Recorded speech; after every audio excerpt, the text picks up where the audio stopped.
क्या इंडिया ने पाकिस्तान के न्यूक्लियर फैसिलिटीज पर अटैक किया है, जिनमें किराना हिल्स भी शामिल हैं? ये क्वेश्चन है जो सोशल मीडिया पर और न्यूज चैनल्स पर आजकल काफी ज्यादा पूछा जा रहा है और स्पेकुलेशन शुरू होती हैं 8 से 10 मई की इंडियन आर्म फोर्सेस की पाकिस्तान के एयर बेसिस पर स्ट्राइक्स के बाद। जब ये क्वेश्चन इंडियन आर्म फोर्सेस से पूछा गया कि क्या उन्होंने पाकिस्तान की न्यूक्लियर फैसिलिटीज पर अटैक किया है, तो उन्होंने इनकार कर दिया। पर जिस अंदाज में उन्होंने इनकार किया उससे लोगों का इंटरेस्ट इसमें और ज्यादा बढ़ गया। Thank you for telling us that Kirana Hill houses some nuclear installation. We did not know about it. Okay.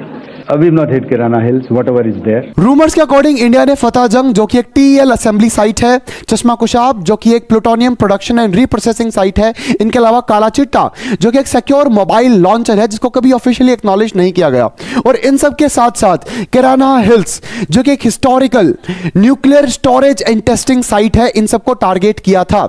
Indian arm forces ने इन सभी अटैक्स को नकार दिया है, बट ऑस्टिन सोर्सेज ने इन सबको वेरीफाई जरूर किया है। आपको बताऊं, यहां सबसे इंपॉर्टेंट नाम किराना हिल्स का है, जो कि पाकिस्तान के एक न्यूक्लियर प्रोग्राम का काफी ज्यादा इंपॉर्टेंट हिस्सा भी है, और रिपोर्ट्स के अकॉर्डिंग यहीं पर पाकिस्तान के न्यूक्लियर वेपन्स को स्टोर किया जाता है। आपको पता होना चाहिए, इंडिया और पाकिस्तान दोनों ही एक न्यूक्लियर पावर्ड स्टेट हैं, और दोनों ही स्टेट्स के पास अराउंड 170 न्यूक्लियर वॉरहेड्स अवेलेबल हैं।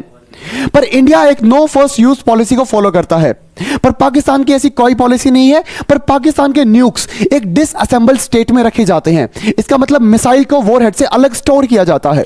और अगर इन सभी साइट्स पर अटैक किया गया है तो इसका मतलब यह है कि पाकिस्तान के न्यूक्लियर ट्रायड के तीनों लेग्स को डायरेक्ट हिट किया गया है, प्रोडक्शन, डिप्लॉयमेंट एंड स्टोरेज। इन सभी रूमर्स को हवा देने के लिए सोशल मीडिया पर काफी सारी चीजें अवेलेबल हैं, जैसे मुशर्रफ एयरबेस जिस पर अटैक हुआ उससे किराना हिल्स बहुत ज्यादा दूर नहीं है, और जब बताया जा रहा है कि यहां पर अटैक हुआ है उसके कुछ ही टाइम बाद यूएस डिपार्टमेंट ऑफ एनर्जी का एक प्लेन पाकिस्तान में रिलैंड होता है, और इस प्लेन को ज्यादातर न्यूक्लियर इमरजेंसी में ही डिप्लॉय किया जाता है। और इसी के साथ इजिप्शियन एयरफोर्स का एक प्लेन चाइना से पाकिस्तान में लैंड करता है, जिसमें मोस्ट प्रोबेबली बोरॉन 10 था। ये बोरॉन 10 ज्यादातर न्यूक्लियर रेडिएशन को ऑब्जॉर्ब करने के लिए यूज किया जाता है। हालांकि इंडियन आर्म फोर्सेज ने कहा है कि हमने ऐसी किसी भी न्यूक्लियर फैसिलिटी पर अटैक नहीं किया है, बट पाकिस्तान के शब्दों में कहूं तो social media says it all.